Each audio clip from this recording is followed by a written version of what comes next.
Good morning and welcome to the NBA Daily. Coming up, the Wolves got a huge win to keep them out of the play-in. And Fred Katz is here to talk about his all-NBA defensive perimeter team.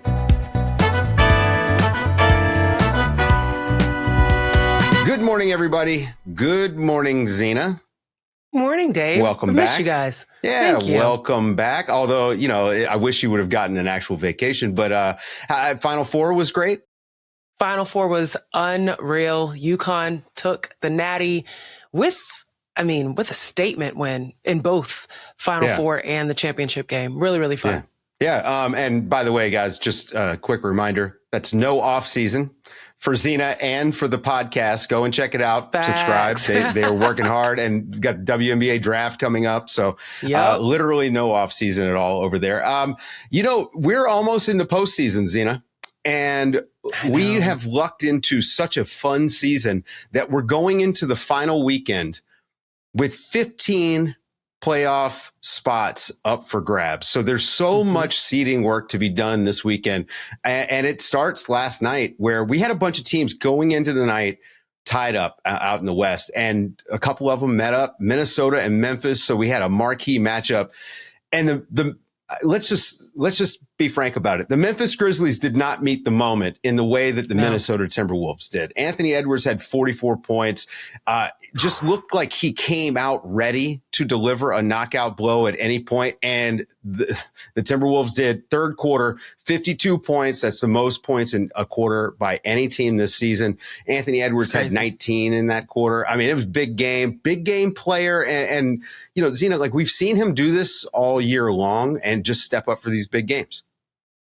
No, it was talk about the Grizzlies not meeting the moment. They were back and forth for a moment to the point that we were saying, it's great to see how many big game players are available for us to watch, especially this late in the season. Yeah. Ja Morant, Desmond Bane, both going back and forth with Julius Randle and Anthony Edwards. It was really exciting to watch, but it was very clear that the difference became that the bigs for Memphis could not keep up with what the guards were trying to do. There were several plays in which you saw Ja Morant, Scottie Pippen, Desmond Bane deciding, Santi Aldama even, we're just going to go do this on our own right now because Jaren Jackson Jr. is still coming up the court. Zach Edey's still coming up the court. And don't get me wrong, those two guys can run the floor. It's one of their most underrated skills, particularly for Zach Edey. But after the game just started going back and forth and it was bucket for bucket for bucket, you saw Memphis bigs get exhausted and that caused silly fouls and that slowed the momentum down for Memphis and it ultimately derailed them and Minnesota took advantage. Yeah, the game changed in that third quarter. You had both Jaren Jackson and Zach Edey pick up their fourth fouls. And as soon as that happens, this is kind of the same old story with Jaren Jackson. As soon as he picks up that fourth foul, especially if it's early in the third quarter, you're going to get soft defense until the fourth because he wants to be out there to score. He averages 29 minutes a game. And this is a big reason why. Zach Edey, look, he's big and he's going to pick up a bunch of fouls. And I think the expectation that he can maintain the pace that Memphis plays with for 4 quarters is probably unrealistic. I don't know how they figure that out here in the next, week and a half, although they may now be in the play-in because they do not have an easy path to the playoffs at all. This loss really sets them back. They've got to fly from Memphis to Denver for a back-to-back against Nikola Jokic. And by the way, it's a must-win for Denver too. So every game now is just a playoff game, Zena. For the Timberwolves, this was one of these games where we're going to say, why are they like this? What is wrong with the Timberwolves? What is wrong you know what with I mean? Y'all? Right. They blew the big lead confusing. against the Bucks. They have a 52-point quarter. They've got this, excellent defensive effort. And then they start kind of giving it up in the fourth. Had Ja Morant not picked up that tech, it kind of killed their momentum, right? I think that technical really stole their momentum. Chris Finch actually drew up a really nice out of bounds off a timeout. And so that kind of steadied the ship. But the Timberwolves, they're confusing. They are. You talked about that 52-point quarter, and you also talked about the Bucks. In that game against the Bucks in the fourth quarter, they scored 13 points. That's the lowest in the fourth quarter they've had all season. Like, this is just the ups and downs of this Minnesota Timberwolves team. And it's so frustrating because you know what they're capable of. I mean, you saw the way Julius Randle came out last night against Memphis, quickly finding his shots, quickly getting to his spots, also finding his teammates really well too. Yeah. Yet there's times where there's no point of attack defense. And, the Memphis Grizzlies or whomever can just get right to the paint. And it's like, if I'm Chris Finch and you saw him on the bench last night, just rubbing his chin, like, how are we going to get some consistency? I don't want to see Anthony Edwards in the playoffs because he blacks out, as he mentioned in his post-game interview. But it's the consistency of the team effort. Right. Like, can you get 44 points out of Anthony Edwards in a series every game? Maybe not. Maybe. But you can get it pretty. But I would put it past them, right? I would put it past them, right? But it's a matter of, can you make sure that, Rudy Gobert doesn't get in foul trouble and get tangled up with the wrong folks? Or can you make sure that Mike Conley is more than just a passing point guard and make sure that the pace is good and all the spacing's right? Can you get Randall to play like he did last night, where he is correct? 0.5 decision making is the biggest difference for Julius Randle when he's just quick to it, moving the ball, taking a shot, or driving. It's a game changer, but sometimes he gets a little dribbly. So, look, there were other games that have playoff implications. The Pacers and Cavs had a fun game. Now the Cavs, they weren't really playing anybody. They played some guys in the first half. Ty Jerome has just had a ridiculous stretch of games here heading into the playoffs. He's had a ridiculous season. Let's just put this out there. Like, he's had a ridiculous season. And if it wasn't for DeAndre Hunter joining this Cavs team, like, the clear sixth player of the Cavs was Ty Jerome and potentially of the league. But also, there was a statement mentioned on the broadcast, like, people don't be surprised by what Ty Jerome is doing. Like, when you think about, Kenny Atkinson said this after the game, he hasn't had a body of work to be able to prove that he's capable of this. When he was with the Warriors, 45 games, didn't spend a day in the G League or maybe like a few days in the G League, averaged 7 points, was coming off the bench behind Steph Curry. And so it makes sense that people are like, Ty? No, he's competitive. He's tenacious. He's capable of scoring. He's capable of getting to his spots. Like, he has had a season so far. Yeah, and the Cavs and their bench, they just kind of stayed hot in the game, and it wound up being pretty fun. The Pacers wind up winning. I mean, talent in the NBA usually wins. The Pacers needed to get the win. They clinch home court for the playoffs. They do have a chance. They could pass the Knicks for the 3 seed, but the Knicks would have to lose to Brooklyn on Sunday, and that's unlikely to happen, but it could.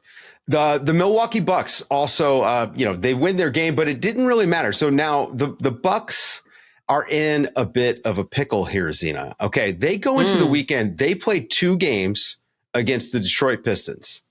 They currently have a 2-game lead over the Detroit Pistons.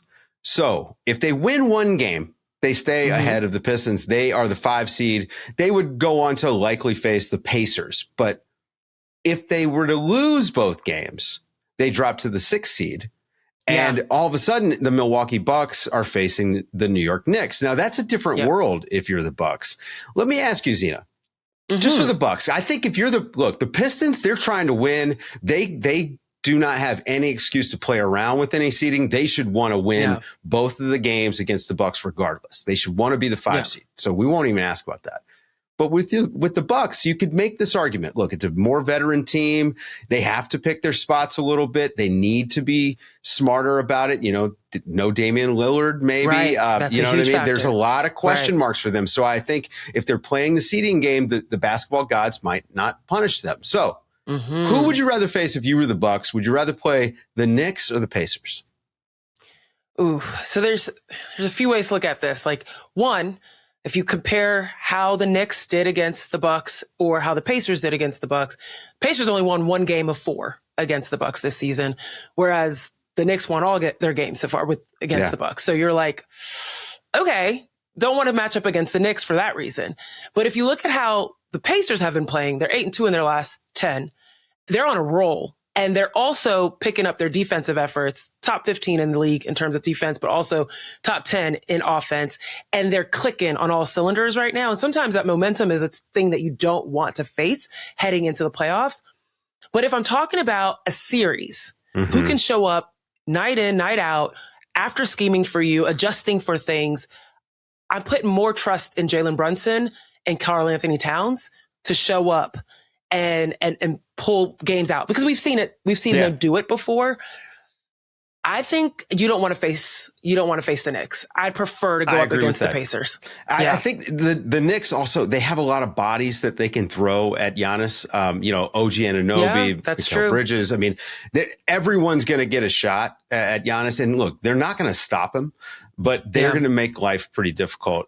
Whereas with the Pacers, like you mentioned, I think the Bucks, that rivalry it has kind of like lasted through that NBA Cup run from last year. Sure. And I think that those games, they do elevate to a different level. The Bucks do, at least. Yeah, I just think that in that scenario, gotta go against the Pacers. Any bold prediction for the weekend? I mean, with the chaos that we're looking at, I mean, anything could happen at this point. Anything really could happen. And what are the Warriors going to do? They're going to win out? That's what I'm thinking about mostly. I'm thinking about the Clippers and the Warriors, because right now the Clippers are scary. And after that terrible loss the Warriors just had, I feel as if they're going to be galvanized to step up and close out the season. But the biggest thing that the Warriors struggle against is tall, athletic, long teams. And that is exactly the epitome of what the Clippers are. So I genuinely don't know, Dave. I don't know. It's kind of crazy. How many spots did you say are up for grabs this weekend? 15 spots still up for grabs. I mean, it can fluctuate. Yeah, it's that's crazy. Very fun. How dare any of you say this season was boring or the NBA is? No, absolutely not. Take it all back. Anyone that said it, take it all back, because this is crazy. This is exciting. It is. Speaking of exciting, Fred Katz. Guys, stick around after the break. He's here to talk about his all-NBA defensive perimeter team.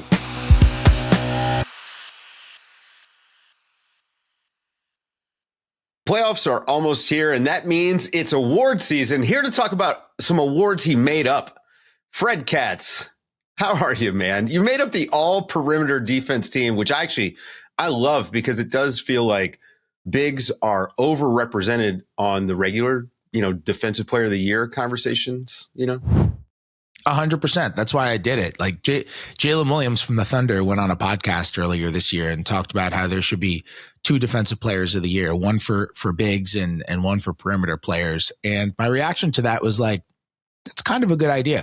I would make it one overall defensive player of the year and then one perimeter defender of the year, kind of make it how baseball has MVP and Cy Young, where pitchers are eligible for MVP, but Cy Young is not looked down upon, even though pitchers are eligible for MVP, and just make it 2 equivalents, especially now that all defense is positionless. And last year, 4 of the 5 first team players were bigs. Like, it's just the perimeter defenders deserve their recognition, and the league is becoming more perimeter oriented. So let's make the awards that. And I thought it'd be fun to do an all perimeter defense team. This is cool, because I think there's been similar complaints on the women's side. Just the bigs always being represented as overall, blocks being overrepresented within the statistical category. But I'm happy we're bringing up how these things are measured up, because sometimes the stats don't tell the full story. So Fred, walk us through. What did you consider? How did you formulate this award? So ultimately, defense, like size, still matters. So if you look at this team, and I'll have stories out on Friday and Saturday morning, doing the second team on Friday and the first team on Saturday. And if you look at them, you'll notice it's mostly wings. It's not a lot of guards, and the guards who I have are bigger guards, because size still matters, versatility still matters, strength still matters, all that kind of stuff. And it's really hard to be on there if you're somebody who's 5 feet and you're 6 feet. It's really hard to be on if you're 5. If you're 6 feet and you're just kind of flimsy, I did put a couple of guards on there who I thought were really special. And ultimately, I just kind of went down to like who I thought had done the best job guarding the perimeter, and or guarding as a perimeter player, this season, and different guys have different styles, different strengths, different weaknesses. I did use the 65 game rule because I would like it to be a real award and I wanted it to be authentic. So I felt terrible about leaving Chris Dunn off. I would have loved to have put Chris Dunn on. Derek Jones Jr. is another Clipper where I was like, he's on my short list. He's been excellent. Neither of them qualifies because of the 65 game rule. So guys like that were out. You know, I'd love to have a Sar Thompson. Didn't play enough. So I ended up with the 10 guys I got. Was there a theme with the guys that you landed on? I mean, you know, I don't want to just spoil the list, but I think we all kind of know, you know, Lu Dort, Dyson Daniels, OG Anunoby on your list. Like, was there a theme with these guys that you noticed aside from just, okay, they have some size on them? What about like style? Yeah, I mean, the guys who I have on the first team are just, there were 4 guys who I knew I was going to have on the first team, and I don't really have a problem. I can talk about it, right? Sure. Like you're going to kind of know, like, you know that Dyson Daniels is going to be on the first team. You know that Lu Dort's going to be on the first team. And I think you have to be a really good point of attack defender in order to do it, because you look at these guys and the thing that stands out so much about a guy like Dyson Daniels, about a guy like Lu Dort, and about a guy like Toumani Camara, all of which I had on the first team. Those guys, if you go to B-Ball Index and you look at their average matchup difficulty, they have a stat which shows basically just how often you're guarding the other team's best player and basically how often you're on fantastic players. Like, those are the 3 guys with the most difficult jobs in the league in terms of just always being on the other team's best player. And sometimes when you get a player like that, the metrics, the impact metrics people tend to look at don't tend to be as reflective of the quality of their defense. You know, Lu Dort, for example, I think this is still the case for pretty much all season. The Thunder defense, which is incredible, for pretty much all season, the Thunder defense has been better with Lu Dort on the bench than on the court. Right. And wow, you could look at that and be like, what the heck is up with that? And that was my first reaction when I noticed the stat, because I'm like, this doesn't match up with the eye test. Lu Dort's freaking awesome. What the hell? And then you do a little deep dive and you see, okay, who's he play with? Who's he not play with? Well, they stagger Dort and they stagger Alex Caruso, pretty much almost as if you would stagger 2 fantastic scorers on offense. Right. Because they're just 2, like, legitimately, you could argue the 2 best point of attack defenders in the NBA. So they like to have one of those guys on the court. And when Caruso's out there guarding backups, other teams just can't score. So Dort gets the inverse effect of that. Yeah. He also gets the inverse effect of the fact that every time the other team's best player is on the court, the Thunder sub him in. Like, he is just matched up. That's the stats that have been coming out here recently. You know, you see the scoring averages of the best, you know, all the leading scorers, and everybody except for Steph Curry gets shut down to a certain degree, right? To the way that you can by Lu Dort. And I mean, he's the key to actually what they've done. I in a lot of ways, their defense falls apart if you don't have Lu Dort. Yes, absolutely. So on December 23rd, in a game against the Washington Wizards, Jordan Poole went for 30 some odd points against the Thunder. Lu Dort, I don't think was guarding him that night, but Jordan Poole goes for 30 some odd points. You know, the next time they give up a 30-point game, March 2nd. Wow. They went 2.5 months. Lu Dort played pretty much. I mean, he missed like a couple of games at different points, but like, Lu Dort played that whole time. Like, to me, that is the Lu Dort stat. They went 2.5 months. Everyone scores 30 these days. Quentin Grimes is dropping 40. 30 is nothing. 30 is the new 7. Back when, like, Sean Bradley would score 7. Now it's guys are scoring 30.